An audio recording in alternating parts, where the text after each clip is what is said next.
Rikoretwo ri ihinda ria ruo na maithori kuri family ya Mohamed Hassan kurumirira mutino wa kuhurwo rithathi ngingo-ini ni maafitha borithi hindi ya nditimurano gatagati ka aikari a gicagi kijiji kimoja na maafitha borithi makiregana na itanya ria kumeheria mugunda-ini wa eka 2 ria makoretwo magiikara.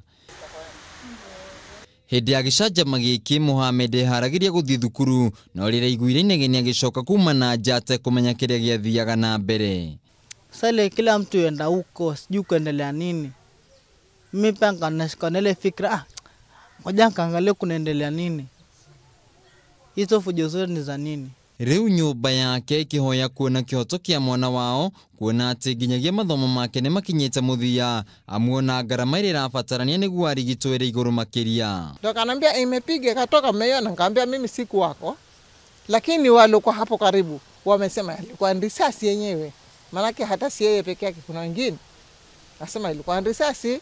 No mwena-ini wao gikundi gia kuruira ihoto cia umundu kia Haki Africa ni moretie ruhonge rwa kumurika murutire wa wira wa borithi ya IPOA makorwo magitacokeria makinya ma kiwatho maabitha borithi ya matumirie hinya makiria hari kuruturura aikari aya. Kama shirika tunalani vikali kitendo kile ambacho kilifanyika, kwa sababu tunaona ni mtoto mdogo ambaye sasa kwa hivi sasa alipigwa risasi akiwa hana hatia yoyote. No na kuria uguo andu 200 ni matigitwo matari na uikaro kuria riu family no irehoka ati kihoto kiao ni gikuonekana.